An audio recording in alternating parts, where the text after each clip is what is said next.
Olá, boa tarde, estamos chegando, o programa Gente que Fala está no ar, eu sou o Mauro Friesman, nossa audiência nos acompanha pela rádio Trianon AM 740 de São Paulo, estamos também pela rádio Universal AM 810 de Santos e por imagens nas redes sociais, Instagram, Facebook e ainda no nosso canal no YouTube. O convite para você seguir a gente, compartilhar, curtir os nossos conteúdos e não se esqueça, marque a hashtag Programa Gente que Fala ao longo aí das suas interações.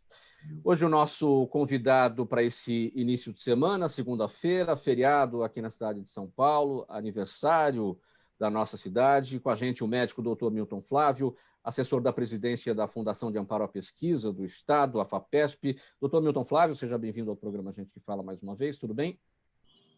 Olha, é um prazer estar aqui, tudo bem? É um dia muito especial da comemoração do aniversário de São Paulo.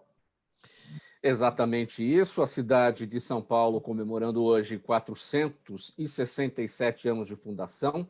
Essa data se refere justamente à fundação de um colégio jesuíta, realizada por 12 padres, entre eles os padres Manuel da Nóbrega e José de Anchieta. O local, né, do colégio, que é considerado o marco zero da história do município. Porém, aquela tradicional festa que costuma incluir shows, corridas e outros eventos está suspensa, evidentemente, já que a cidade vive um dos momentos mais complicados em toda a sua história devido à pandemia de Covid-19. Doutor Milton Flávio, antes da gente entrar nesse aspecto aqui da pandemia, a senhora é de Birigui, tem um pé em Botucatu, se formou por lá. Chega a São Paulo em que momento? Quando que o senhor adota a cidade de São Paulo? Olha, eu sempre, quando jovem, eu tinha um medo terrível da capital. Verdade, eu me assustava com o tamanho da cidade e foi uma das razões pelas quais, né, eu acabei optando por fazer a minha residência em Botucatu. Eu me lembro que eu havia me inscrito, depois de formado, para o exame de residência em vários hospitais, servidor público, HC, e o primeiro exame que eu fiz foi em Botucatu. E, ao passar em Botucatu, eu desisti do resto, porque, efetivamente, São Paulo me assustava. Eu estava acostumado, nasci em Birigui, fiz cursinho em Ribeirão Preto, e vivia lá já há 6 anos em Botucatu, portanto, era um caboclo, era um caipira, né? E vivia assim, né? Distante de São Paulo, claro que vinha para cá sempre que possível, e tenho 2 irmãs que moram em São Paulo, amigos que moram aqui, mas virei deputado.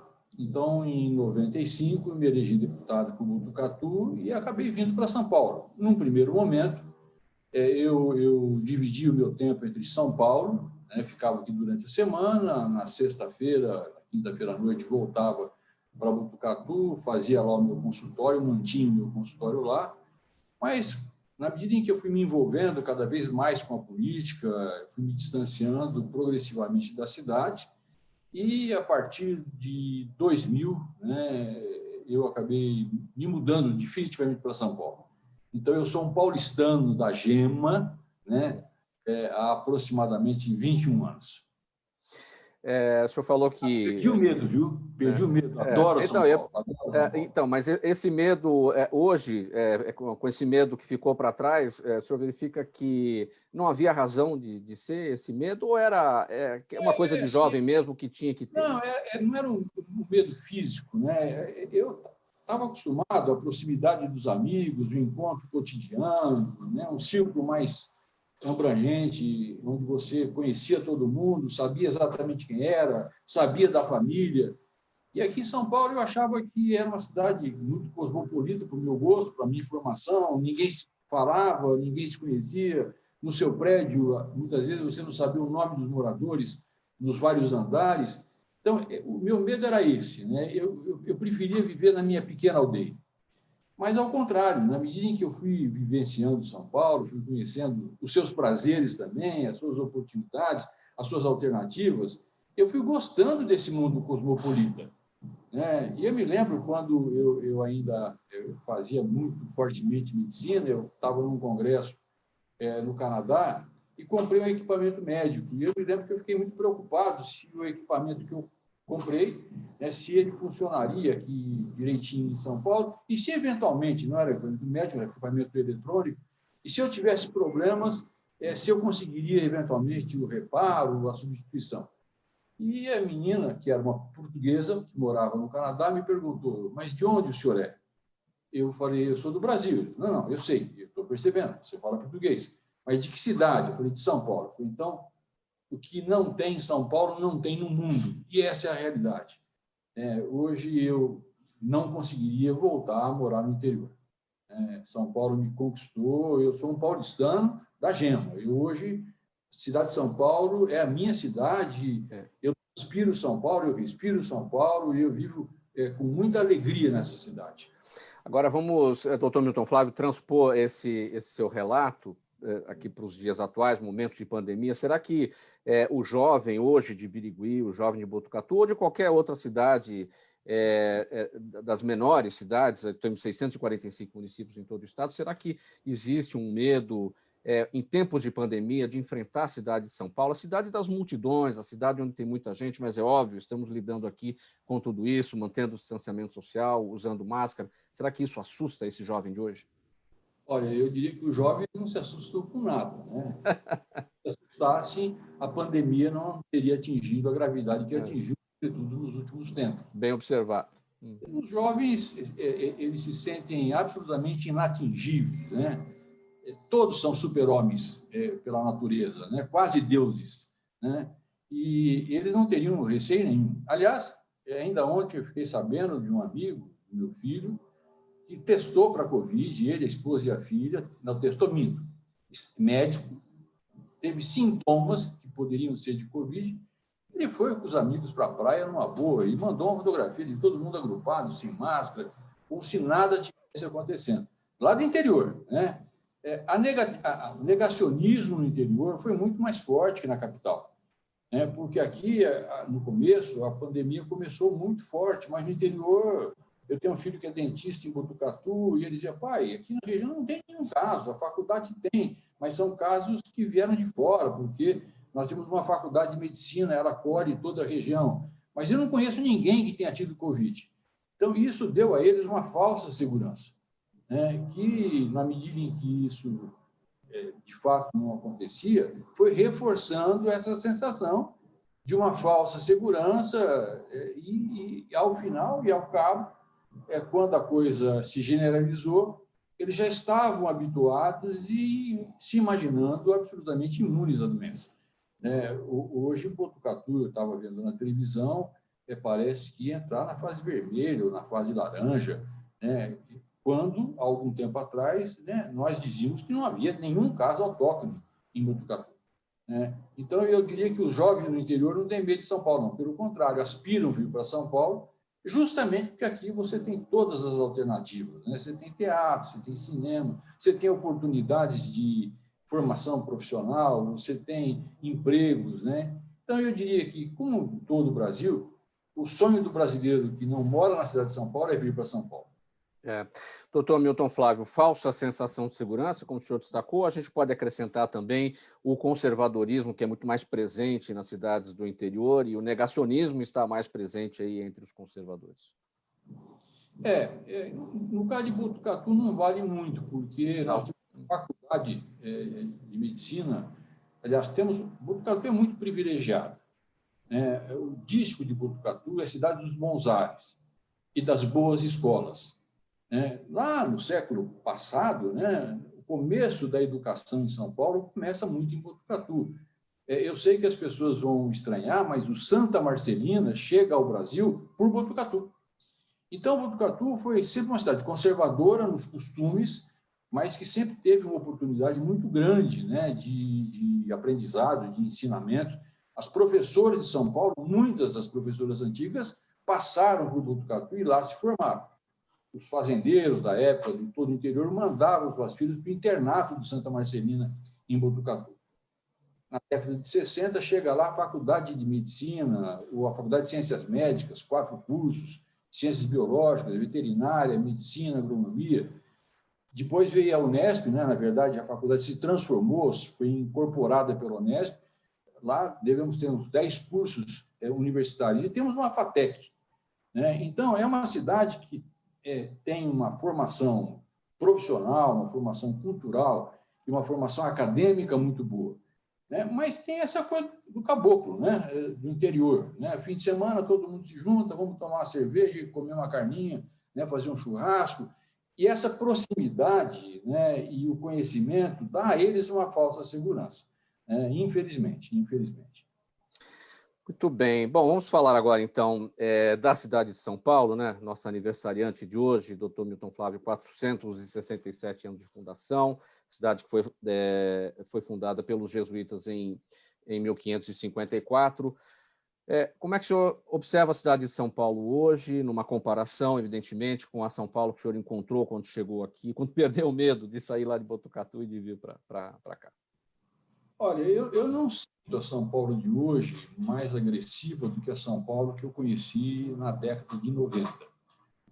Aliás, nós vivíamos nessa época um período muito complicado, né, de crise econômica. Substituímos um governo muito temerário, que foi o governo Fleury. Então, eu não vejo São Paulo, nesse aspecto, diferente. Ao contrário, né, eu vejo o metrô hoje, eu ando muito de metrô, quer dizer, né, a cada dia, São Paulo se aproxima mais das grandes capitais do mundo. Os nossos metrôs são incomparáveis do ponto de vista de qualidade dos trens, né? São melhores do que o de Londres, são melhores do que o de Paris, são melhores do que da Espanha, do que da Rússia, porque são mais novos, né? Nós não temos a mesma rede, né? Então, eu diria que São Paulo hoje ela tudo aquilo que nós encontramos no mundo. É uma cidade, a Paulista é encantadora, né? Ibirapuera, comparável aos melhores parques do mundo, né? Vila Lobos, igualmente, né? O que falta para a gente é um pouco de zeladoria, mas mesmo a segurança na capital, eu diria que, claro, não é igual à Europa, infelizmente não é, mas não é diferente do que acontece em outras capitais do Brasil. Às vezes as pessoas falam, São Paulo. Não, São Paulo não é a cidade mais violenta do Brasil, pelo contrário.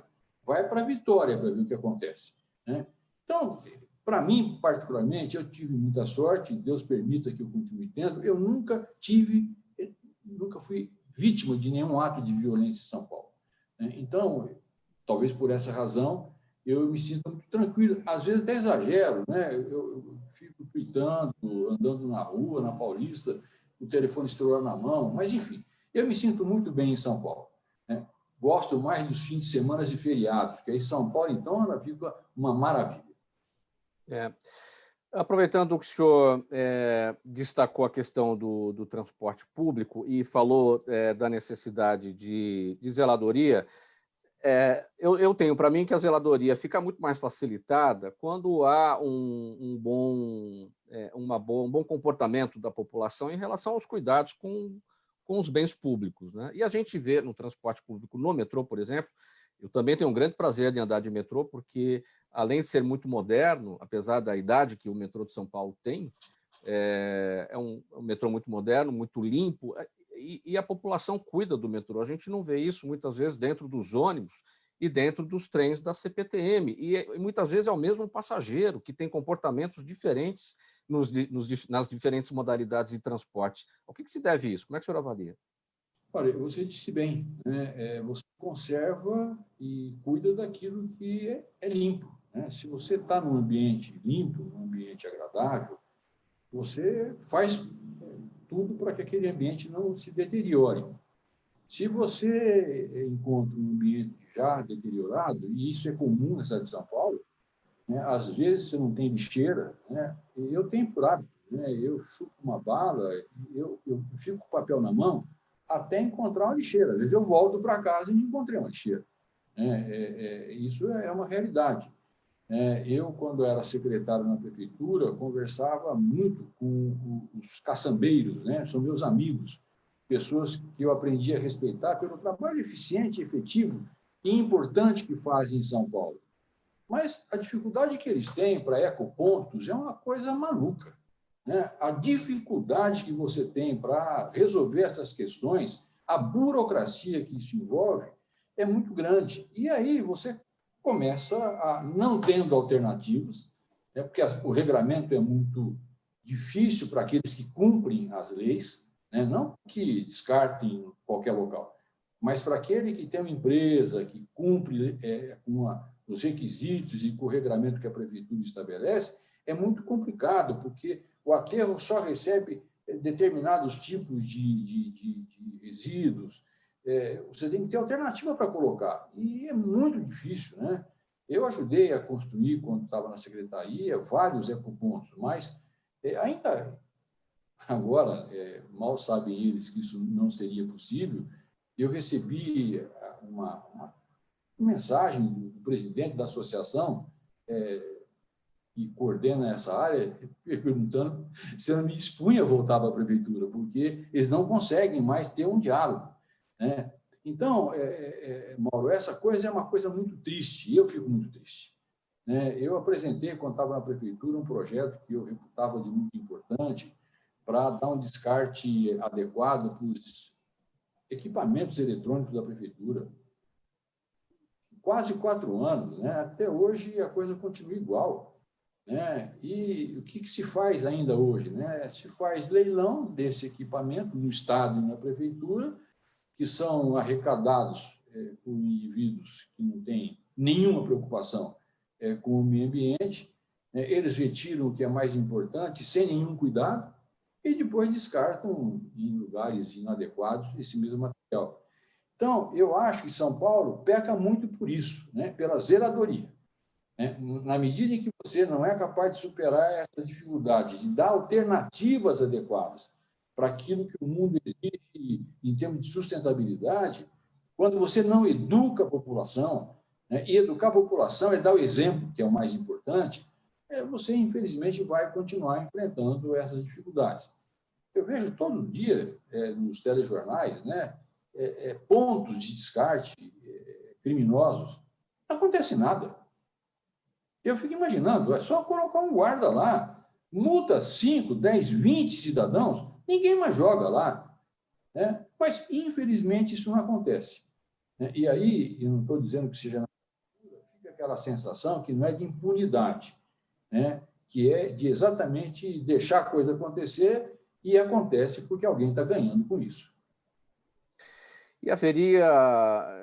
Temos muitos meios, né, doutor Milton Flávio, porque temos tecnologia com câmeras para observação de tudo, né? Então, você flagrar hoje uma determinada situação irregular é muito mais fácil, né, para você identificar, fazer o mapeamento disso e punir os responsáveis.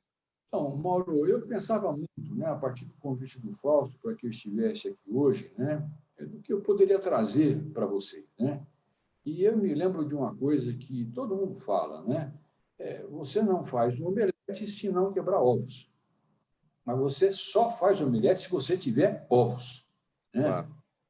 Você tem que ter o que quebrar. Para que você tenha uma zeladoria efetiva, competente na cidade, você precisa ter, comandando essas áreas, e aí vale para várias áreas, não da Prefeitura de São Paulo, mas do Estado e das prefeituras em geral, pessoas que são capacitadas, pessoas que são preparadas, né? Eu fico muito triste quando eu vejo tarefeiro. Tarefeiro. O mesmo indivíduo ele ocupa 4, 5 secretarias em governos diferentes, né? E eu me lembro do tempo, eu vou dar aqui um nome, que me ocorreu agora, quando você tinha um Scaringella, por exemplo, né? Que era um especialista em tráfego, né? Então, quando você nomeava um Plínio Asma, você sabia que esse indivíduo vivia esse tipo de situação, esse tipo de ambiente, esse tipo de problema ao longo da sua vida. Eduardo Jorge, meio ambiente, né? Você não tinha um tarefeiro, você tinha um formulador. Você tinha alguém que, na verdade, ia para aquela atividade não apenas para cumprir com o regramento, para fiscalizar, mas para propor uma mudança de conduta, uma mudança de comportamento. Eu, infelizmente, não vejo na cidade de São Paulo, né? E aí eu não quero nomear, porque há exceções, olha bem, há exceções, né? Nós temos um time de tarefeiro, né? Tenta lembrar, ou tenta identificar nos secretários da Prefeitura de São Paulo alguém que seja especialista, que você tenha lido um livro dele sobre o assunto que ele hoje tem responsabilidade de cuidar em São Paulo. Se o indivíduo que fala de turismo em São Paulo, se alguma vez você viu ele escrever um artigo em qualquer jornal sobre turismo, sobre resíduos sólidos, e aí vai por diante, vai procurando se você encontra hoje, respondendo pelas atividades que a prefeitura oferece e tem a obrigação de devolver à população, pessoas que não sejam tarefeiros, que sejam formuladores de políticas públicas. O que o senhor quer chamar a atenção é a pessoa, para ocupar o cargo público, ela tem que ter aquela competência técnica para lidar com o assunto para o qual ela foi designada. Exatamente. Porque senão você fica aquele negócio, eu coloco lá um grupo de pessoas que são gestoras. É muito bom. Você não pode ter um teórico que não seja um bom gestor. Sim. Mas, veja bem, mudanças estruturais na educação, e eu me lembro que aconteceram, não estou aqui discutindo a qualidade, quando você teve no Brasil um ministro como Paulo Renato. Quando você teve, eu tive problemas seríssimos com ela, uma secretária de educação como Rose Neubauer. Sim. Eram pessoas que, além de cuidar do cotidiano, do dia a dia, propunham mudanças efetivas. Eu fico triste quando eu vejo, não é que não seja importante, nós vamos zerar a fila da creche, nós vamos zerar a fila do primeiro grau. Claro que isso é importante, mas vamos oferecer o quê na creche? Vamos oferecer o quê no primeiro grau? Né? Então, eu não sinto, pelo menos, isso na minha cidade. Eu não vejo, e não vi ainda agora, nós estamos aí há 25 dias do novo mandato, um secretário, um dirigente que tenha apresentado para São Paulo assim, uma razão para que a gente fique mais esperançoso. Veja bem, não é de que nós vamos terminar com a desigualdade, mas que nós vamos ter alguém capaz de propor alguma coisa que aponte nessa direção. Muito bem, você acompanha o programa Gente que Fala pela Rádio Trianon AM 740 de São Paulo, Universal AM 810 de Santos. Também estamos nas redes sociais. Hoje, 25 de janeiro, dia do aniversário, dia de festa por aqui, fundação da cidade de São Paulo, 467 anos de existência, e um programa especial. Nessa conversa com a gente, o doutor Milton Flávio, médico, assessor da presidência da Fundação de Amparo à Pesquisa do Estado de São Paulo. Doutor Milton Flávio, que já esteve no município como secretário, foi deputado estadual. Nós vamos para o intervalo, voltamos em seguida com essa conversa. Até já. Está precisando de certificado digital? A SP Certificados é especializada para atender micros e grandes empresas de forma simples, rápida e descomplicada, com preços a partir de R$ 149. Localizada por toda a Grande São Paulo para estar junto de você, com o certificado digital ideal para sua necessidade. Entre em contato conosco, telefone 11 3854 1144 ou acesse nosso site spcertificados.com.br. De volta com o programa Gente que Fala, especial de aniversário da cidade de São Paulo, 467 anos de fundação, aqui pelo programa Gente que Fala. Estamos conversando com o médico Dr. Milton Flávio, assessor da presidência da Fundação de Amparo à Pesquisa do Estado de São Paulo, a FAPESP. Milton Flávio, eu quero repercutir aqui um dado, uma pesquisa interessante do Viver, uma pesquisa chamada Viver em São Paulo, Qualidade de Vida, que apontou que quase 2/3 dos quase 12 milhões de habitantes aqui da cidade de São Paulo gostariam de morar em outro lugar se pudessem.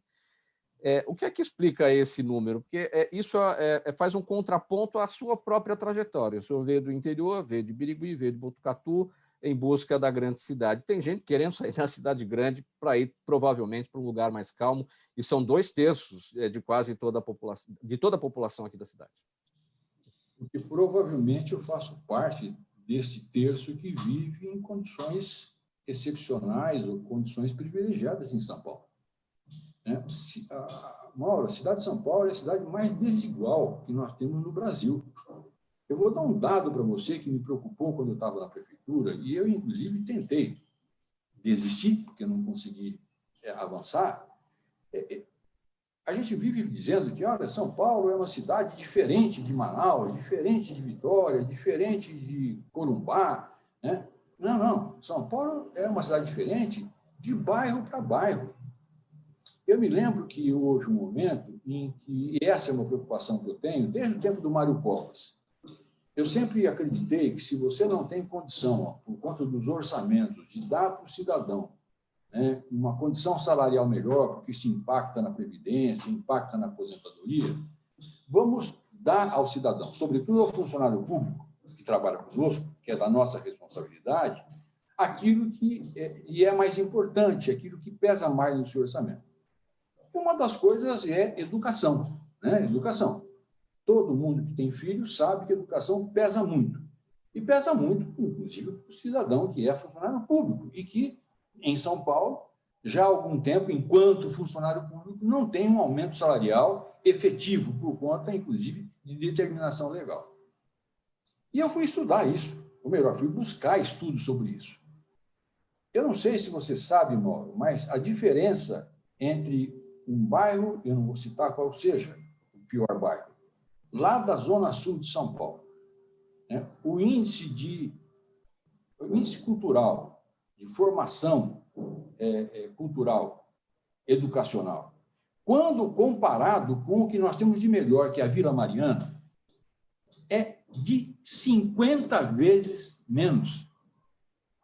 A Vila Mariana tem uma população em que pelo menos 20%, um pouco mais, tem um diploma universitário. Nessas regiões periféricas de São Paulo, esses bairros têm menos de 0,5% de população que tenha diploma universitário. Ora, é de se imaginar que esse indivíduo que vive nessas condições, sem alternativa de emprego, ou que tem que andar 2, 3 horas para chegar no seu emprego, né, sonha em ir para o interior, porque pelo menos ele, se tiver um emprego, ele vai demorar 15 minutos para chegar no seu local de trabalho. A verdade é que ele, via de regra, não vai também encontrar lá um emprego, mas eu diria que o que estimula é que a população de São Paulo, que diz que quer ser de São Paulo, é justamente essa população que não tem sido olhada de maneira adequada pelo poder público.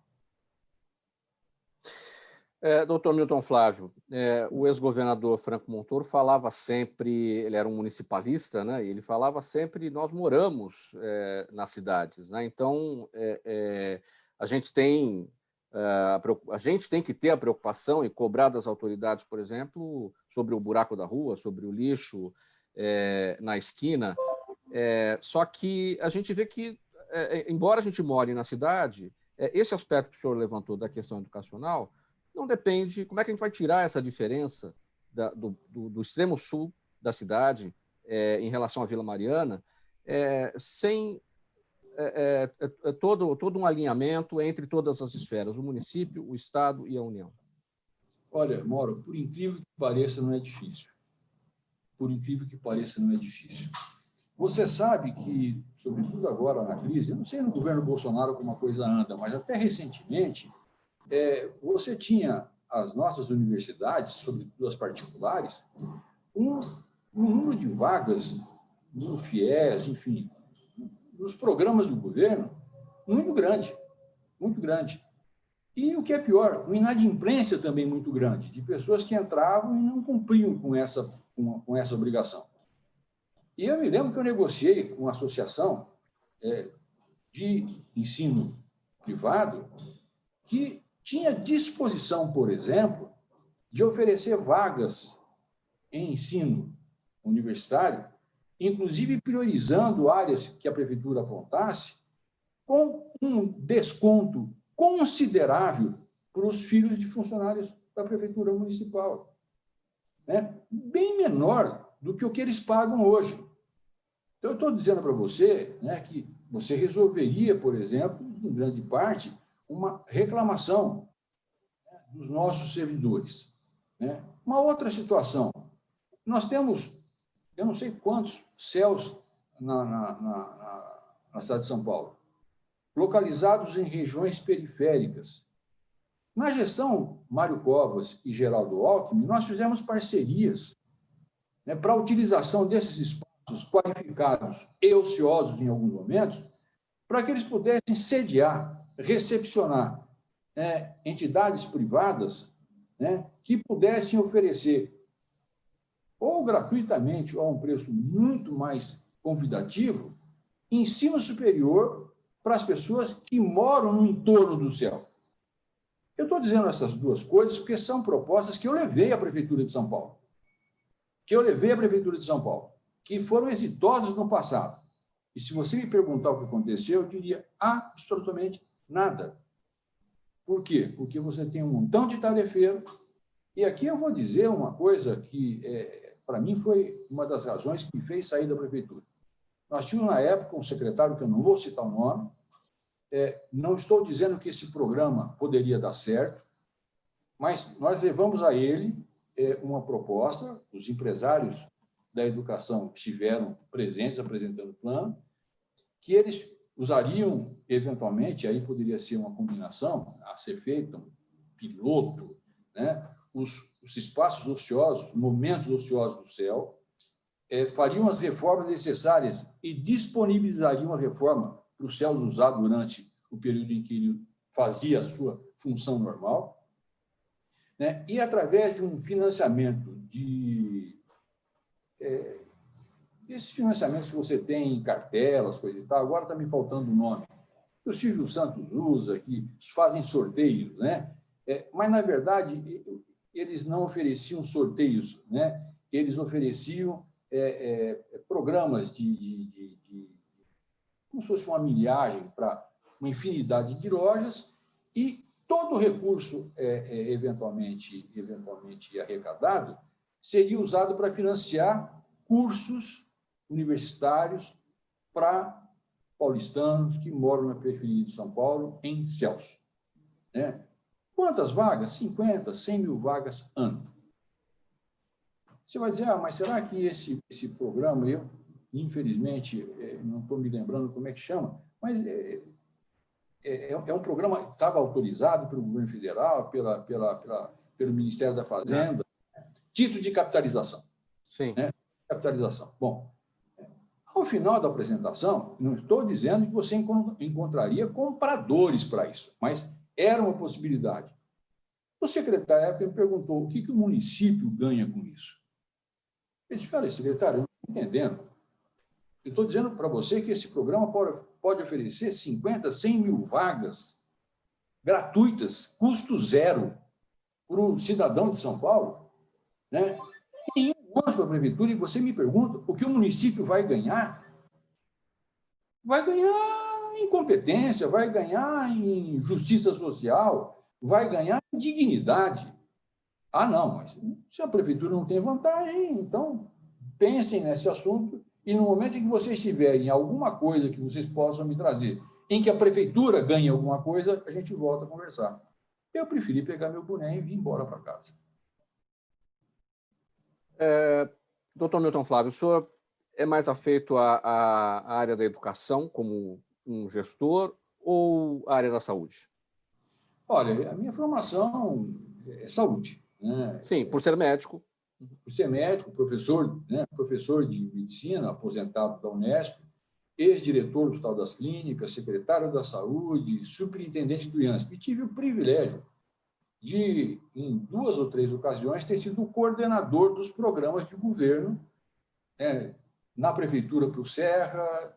Uma das vezes fui o coordenador, com mais uma parceria com o Guedes, num governo Alckmin, e na gestão Dória eu fui o coordenador da equipe que fez o programa de saúde.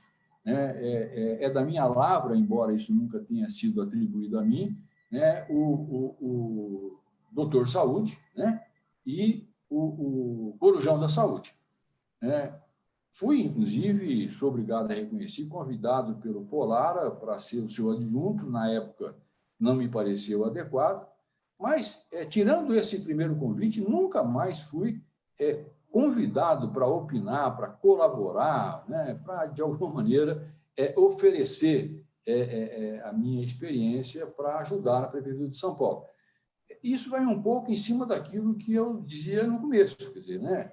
Existem pessoas que formulam, que propõem alternativas, que enxergam de maneira mais abrangente, mais universal, o problema da saúde. E outros são aqueles que cumprem com tarefa, né? Agora, cumprir com tarefa é muito pouco, né? Embora eu quero dizer, né, que o município de São Paulo e o estado de São Paulo, com todas as críticas que possam ser feitas, são exemplos de eficiência no tratamento da pandemia no Brasil, né? Se não fizeram, foi porque não puderam e porque não tiveram o apoio do governo federal. Mas eu não ofereço e não apresento nenhuma crítica, nem à prefeitura, nem ao estado, no tratamento da Covid-19. Mas saúde não é só Covid-19, né? Nós sabemos que depois, ou além da Covid, nós temos muito mais para fazer. Essa seria uma das minhas perguntas. Como é que anda o sistema de saúde na capital nesse momento, com essa preocupação com pandemia? A saúde sempre lidera as pesquisas de preocupações em todos os lugares. Em São Paulo não é diferente. Nós não temos só a pandemia para cuidar e as pessoas precisam aí do setor público para fazer seus tratamentos, fazer as suas consultas. Mauro, mas nessa hora, infelizmente, né, eu diria que a falta de oxigênio que hoje é importante lá em Manaus, né, vem faltando do ponto de vista da saúde no Brasil desde o início do governo Bolsonaro, né? Eu imagino o trabalho enorme, né, que o secretário da Saúde do Estado de São Paulo, atualmente o Jean, e que o Edson Aparecido estão tendo para conseguir superar essas dificuldades sem o apoio, né? E quando eu digo sem o apoio, né, eu diria que eu estou sendo bonzinho, né? Estou sendo gentil. Na verdade, com a atrapalhação, com o transtorno, né, com o negacionismo, né, com o jogo contra que nós encontramos no governo federal, né? No momento em que a própria Anvisa, né, fala que não existem tratamentos alternativos para a Covid, o nosso ministro da Saúde vai a Manaus e, ao invés de olhar e resolver a questão absolutamente emergencial que eles enfrentavam, que era a falta de oxigênio, tentou vender, né, o kit Covid, quer dizer, né? É um absurdo. É um absurdo. Não há nenhum planejamento, não há nenhuma articulação. Veja bem, quando acabar a Covid, vai vir chikungunya, vai vir dengue, vai vir zika, vai vir gripe, né? E aí? Se o cara não é capaz de entregar vacina no tempo certo, vai ser capaz de fazer o resto? Então, não é fácil, não é fácil. Há muito que ser feito, né? Mas eu diria que a primeira coisa que nós precisamos nessa questão é de ter efetivamente um ministro da Saúde que possa apoiar estados e municípios a cumprir com a sua função. O senhor destacou, doutor Milton Flávio, sobre a necessidade do político, no determinado cargo, ter aquela competência técnica para lidar com o tema que foi designado a ele. Em algumas situações, pode ser um pouquinho diferente. Por exemplo, o senhor é médico, para administrar a educação. A gente vai levar em consideração que as pastas se encontram. Você vai pegar a merenda escolar e aquilo é fundamental de ser tratado como aspecto de saúde, uma criança bem alimentada na escola, que vai bem alimentada para casa e que tem um bom rendimento escolar e vai apresentar uma boa saúde. Nesses casos, sim, um bom gestor da educação pode ser um médico?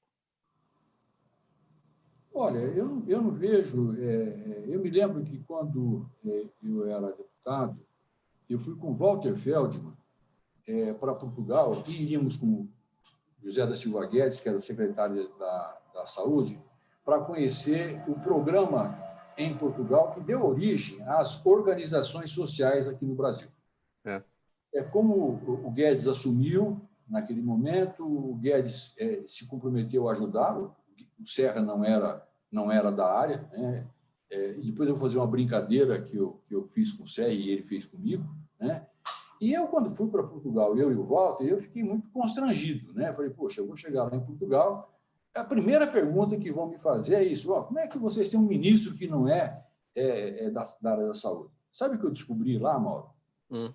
Em Portugal, nunca o ministro da saúde é um médico. Um médico. O segundo homem, que é o técnico, que é o executivo, necessariamente é um técnico e é um profissional. O ministro é um indivíduo que se relaciona com o meio financeiro, com a indústria, é aquele indivíduo que é capaz de trazer mais recursos. Então, geralmente, é um ex-primeiro-ministro, um ex-senador.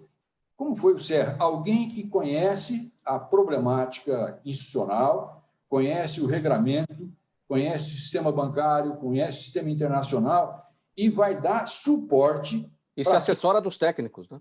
Hã? E se assessora dos técnicos. É obrigatório. Quer dizer, ele é o comandante, mas ele comanda uma equipe de técnicos. Então, o Serra fez isso. O Serra se cercou. Eu me lembro que o Barradas foi ajudá-lo. Né? Foi ajudá-lo. O Barradas era secretário adjunto do Guedes. Né? Durante muito tempo ficou com o Serra, né? Enquanto ele era ministro, dando a ele suporte técnico que ele não tinha. Ele levou uma equipe da área da saúde. E fez exatamente aquilo que precisava fazer, quando precisou quebrar patentes, né? Quando precisou buscar recursos, investir no genérico, né? Ele tinha o conhecimento político, ele tinha agilidade política para carrear mais recursos para a saúde. Às vezes, você tem pessoas que são médicas que têm essa competência. A DIB já tem de fazer isso. As duas coisas muito bem. Né? O problema que nós estamos enfrentando agora é que o Pazuello não entende nada de saúde e não entende nada de política. Né? Então, essa dificuldade existe. Eu acho que o indivíduo pode perfeitamente, né, ir para a educação com a mesma característica. Né? Você pode ter um bom gestor na educação que necessariamente não é um professor, mas ele tem que se cercar necessariamente de pessoas que têm qualidade. Mas, veja bem, não é qualidade de gestão. Ele tem que ter pessoas que o ajudem a formular, né? Olhar a educação de uma maneira mais ampla, mais universal. E aí eu vou te contar a piadinha. Né? Eu tinha sido nomeado para ser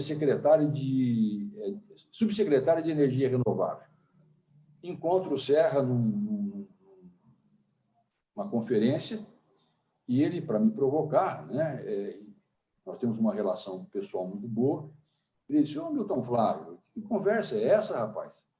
Você na Secretaria de Energia, você não sabe trocar lâmpada, né?" Eu falei: "Pois é, senador, né?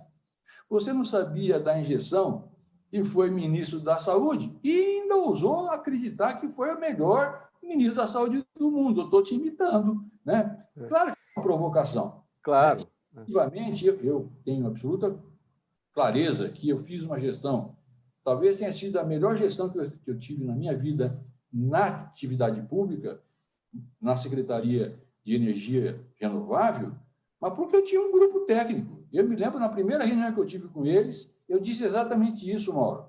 Reuni a equipe, eu já estava lá uns 6 meses na secretaria, e disse: "Olha, gente, vocês sabem o que fazer. E eu espero saber como fazer.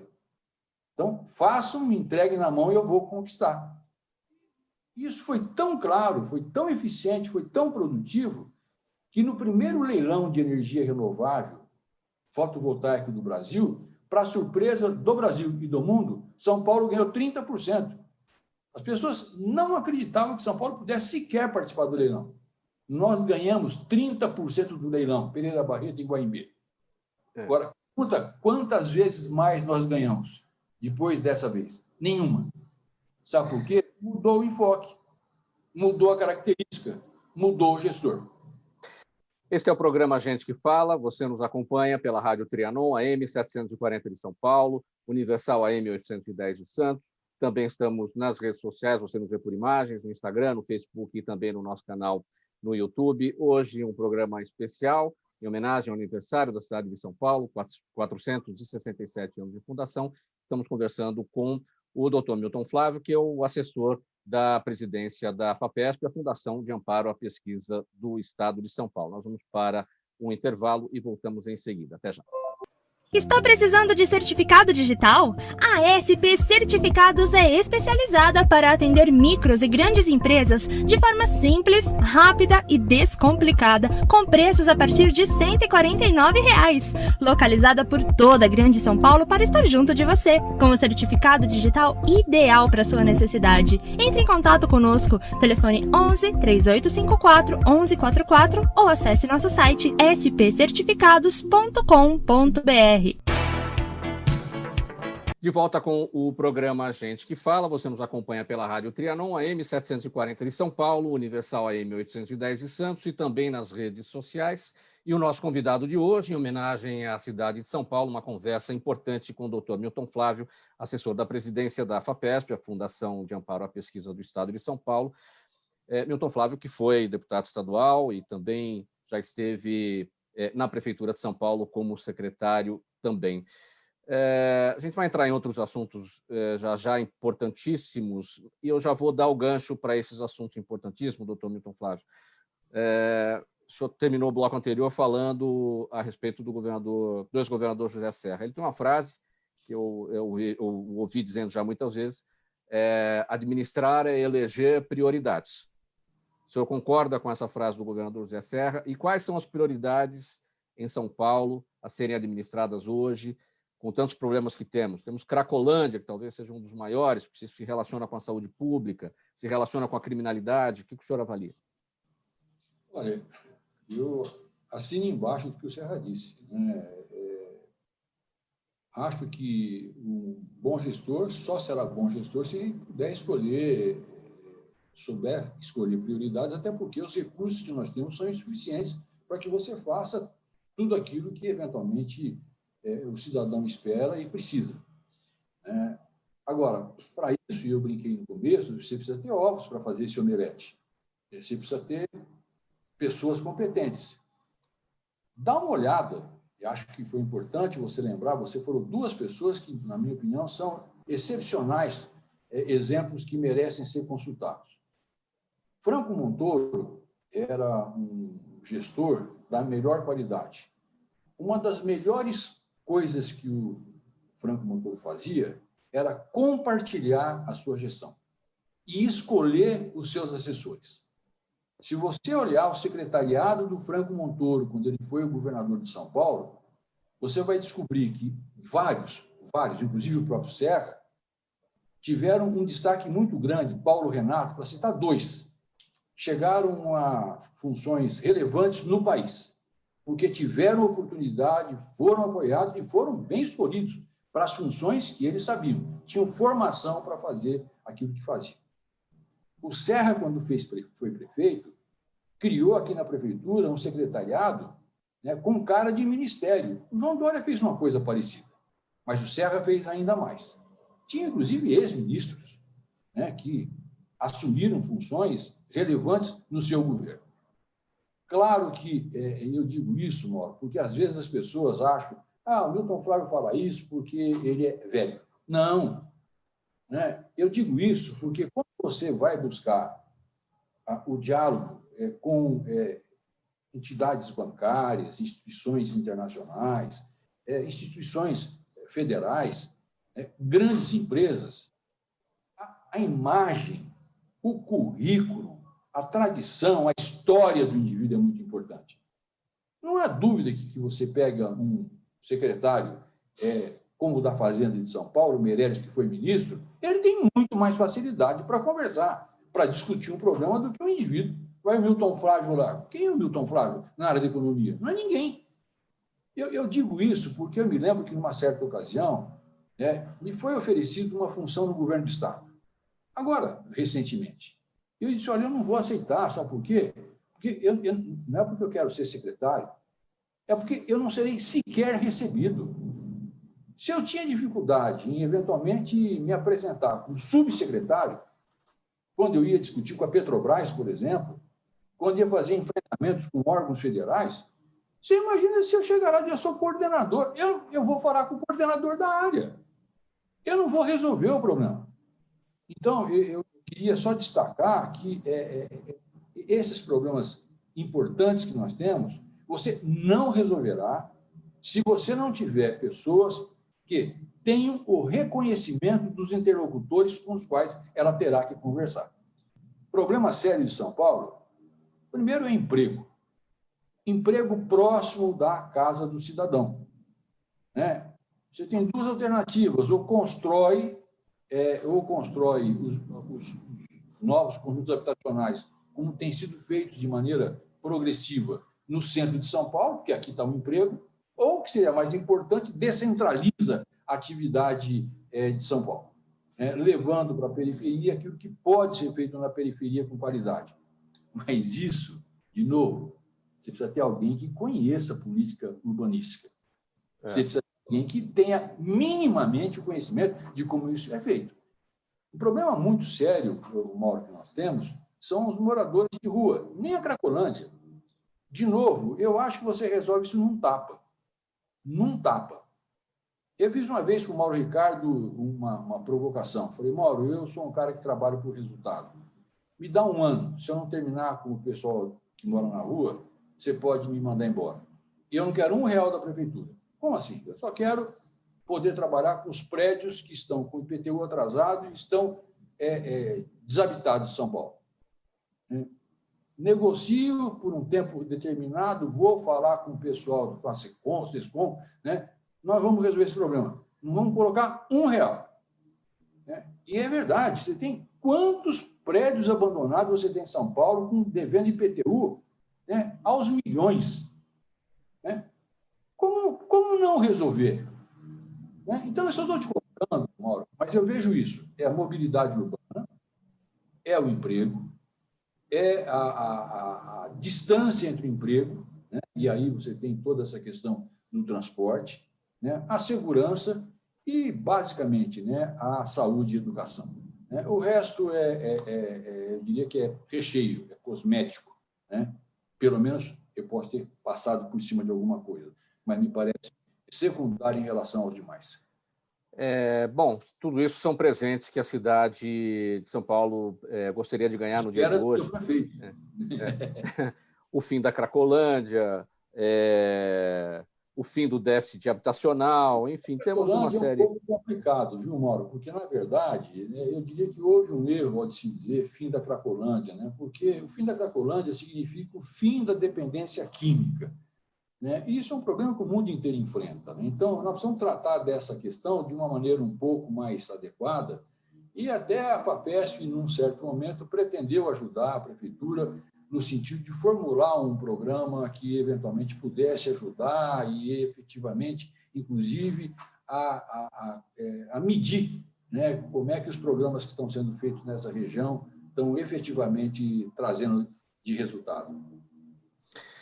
E sobre a pandemia, doutor Milton Flávio, temos o Instituto Butantan, do Estado de São Paulo, entidade ligada ao Estado de São Paulo, mas cuja sede fica na cidade de São Paulo. Temos este presente também, o Instituto Butantan, produzindo a vacina que, tomara logo, tire a gente dessa situação.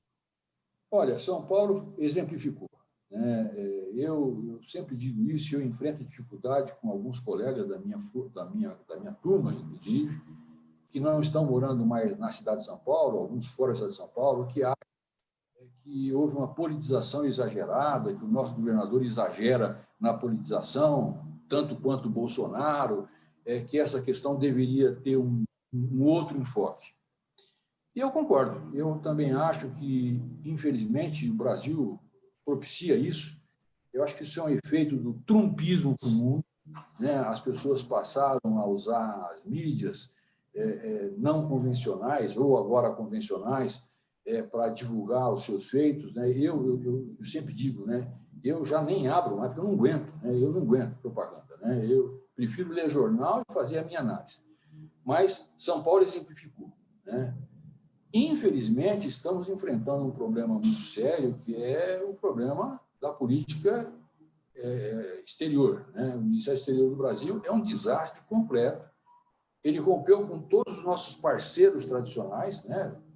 Agora os Estados Unidos, Índia, China, Argentina na América Latina, brigou com a Organização Mundial da Saúde, teve problemas com a Organização Mundial do Comércio.